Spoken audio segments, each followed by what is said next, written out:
আমাদের পরম সৌভাগ্যের বিষয় যে আমরা পরম আরাধ্যতম জগৎগুরু ছিল ভক্তি সিদ্ধান্ত সরস্বতী গোস্বামী ঠাকুর প্রভুপাদের কৃপায় আজকের আমরা গৌড়ীয় মঠ এবং মিশন এবং আশ্রম সবাই আজ আমরা এক ছাদের তলায় এসে উপস্থিত হয়েছি। এটাই সবচেয়ে আমাদের কাছে বিশাল বড় একটা পাওনা। আমরা সমস্ত সেই প্রভুপাদ পরিবার তার প্রমাণ হয়ে গেল। এই জগৎগুরু ছিল ভক্তি সিদ্ধান্ত সরস্বতী গোস্বামী ঠাকুর প্রভুপাদ।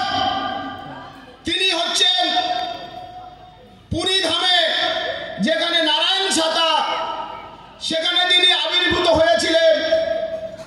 তার পিতা হচ্ছে জগৎগুরু ছিল বৈষ্ণব, ছিল সচিদানন্দ ভক্তি বিনোদ ঠাকুর। ভগবান যখন যখন লীলাবিলাস করে তার স্বধামে চলে যায়, তখন ভগবানের বিরহে ধাম অপ্রকাশিত হয়ে যায়। সেটা আমরা ভাগবতের মধ্যে পাই। কৃষ্ণ স্বধাম উপগতে ধর্মগানাদি সহ কলৌ নষ্টাধীশ পুরাণর্গ অধনদিত।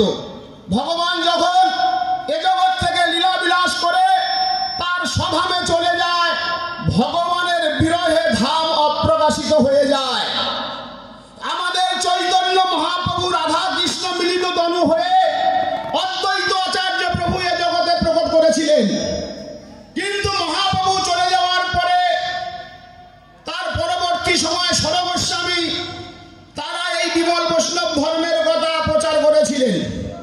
তারপরে জগতের যে অপসিদ্ধান্ত সহজিয়া সতী ভেকি স্মার্তজাত গোসাই অতিবারী চূড়াধারী গৌরাঙ্গ না করি তথাকয়ে এতেও সঙ্গ না করি অপসম্প্রদায়ের যখন বারে বাড়ন্ত জগৎকে যখন এমন একটা পর্যায়ে যারা বৈষ্ণব ধর্ম বলতে গেলে নাসিকা কুঞ্চিত করতেন, সেই সময় সপ্তম গোস্বামী ছিল ভক্তি বিনোদ ঠাকুর।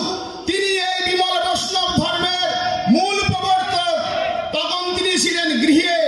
এই জন্য তার ঔরসে সেখানে ভক্তি বিনোদ ঠাকুরের পুত্র রূপে সেই জগৎগুরু ভক্তি সিদ্ধান্ত সরস্বতী ঠাকুর প্রভুপাদ তিনি এই বিমল বৈষ্ণব ধর্ম এই আমাদের মতন বদ্ধজীবকে উদ্ধার করার জন্য তিনি পুরী ধামে অবতীর্ণ হয়েছিলেন।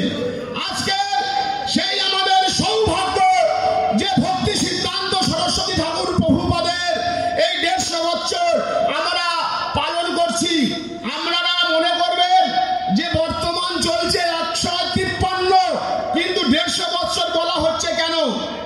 আমাদের সরস্বতী ঠাকুর প্রভুপাদের পরিবার বিশাল বড়, হাজার হাজার মঠ।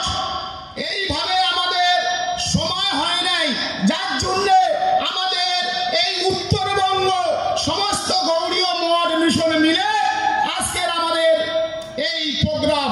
এই প্রোগ্রামের মধ্যে যারা উপস্থিত এসে হয়েছেন আমরা তাদেরকে আন্তরিক প্রীতি শুভেচ্ছা এবং ধন্যবাদ জ্ঞাপন করছি। হরে কৃষ্ণ, জয় প্রভুপাদ।